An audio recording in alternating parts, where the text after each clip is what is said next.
mga katus! Welcome back to my vlog. So, tingnan nyo naman, sobrang lakas ng ulan. On the way kami nito papunta ng LU or La Union. So, ayan, kitang-kita naman, tulog na tulog ang aming head chef na si Sid. So, follow nyo rin siya, Himpapawid, ang kanyang vlog. And then, ayan, ito yung first stop namin. Napunta kami sa Matcha Temple. So, parang mga Buddhist temple at I'm not sure. So, nakita lang namin na one of the tourist spot yan dito sa LU. So, guys, para kang nasa ibang bansa pagka nandito ka. Tingnan nyo lang, guys.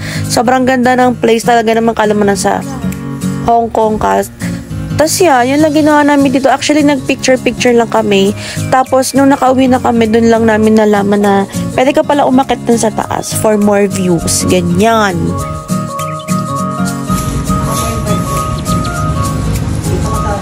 Diba? Parang nasa ibang bansa ka. Parang nasa China or Hong Kong. Well, basta, sobrang ganda niya, guys.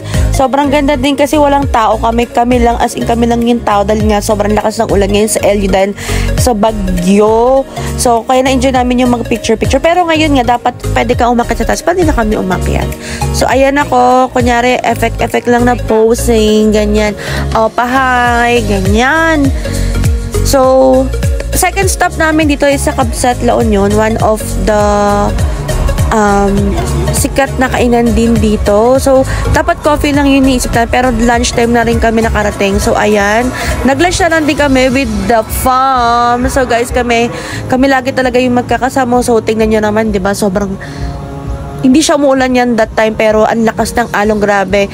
Feeling ko tuwa yung mga surfer pagka ganyan yung ulan. And merong mga nagsiserve pala dyan. So, ayan yung mga kinain namin dito sa Kabsat. Okay naman siya, masarap. Pero yung serving niya, medyo konti sa price niya. So, overall, okay naman. And then, ayan, nakakita kami ng cut.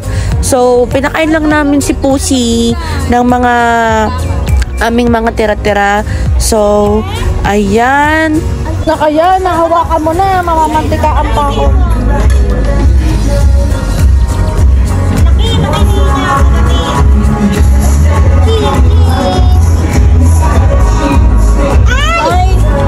Gusto ng chimken.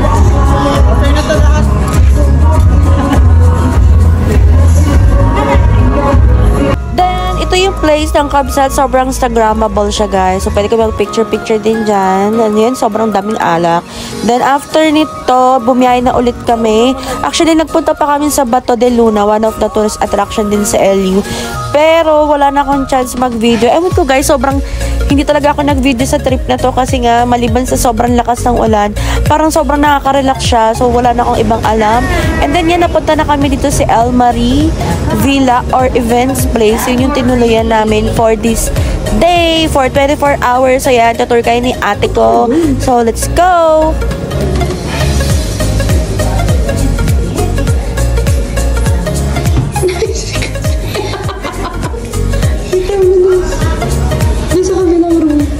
Magpa-video ka kay RD dun sa isang sa itaas nyo Amazing! Oh God! It's so soft!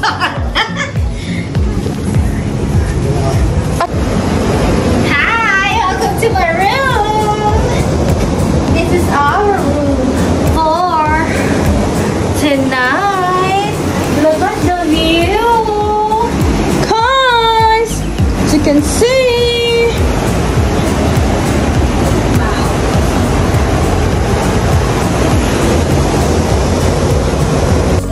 After niya na yan, guys, sobrang busy na ang ating mga tropa magluto ng pagkain. Sila ang nag-ready ng handa na go for my birthday bash. So, ayan, yan lang yung mga ganap ng gabi. Inom-inom, video okay lang. Then, in the morning, ito yung view, guys. Ito na yung pauwi-palis na kami mga before 12. So, ayan, hindi na rin ako nakapag-video nung nag-swimming kami kasi wala na rin talagang gusto magdala ng phone. Dahil nga, gusto kami mag-swimming kahit mga 1 hour lang, guys. 1 hour lang kami nag-swimming.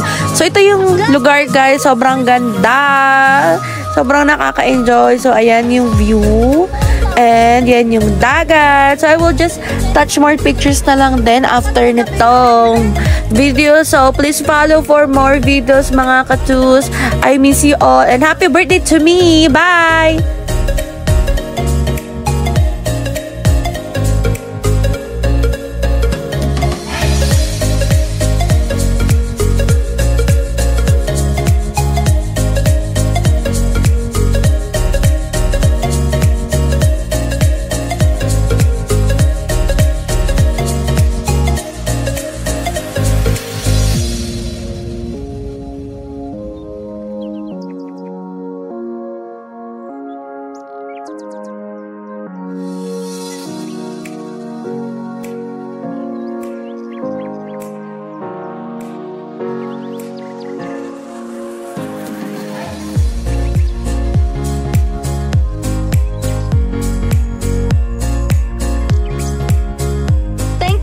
Watching mga katus, I hope nag-enjoy kayo sa video na to. Please like, share, and comment down below for any vlog requests. Also, don't forget to subscribe to my YouTube channel and follow me here on Facebook. Always remember, keep your head in the clouds and your feet on the ground. Bye!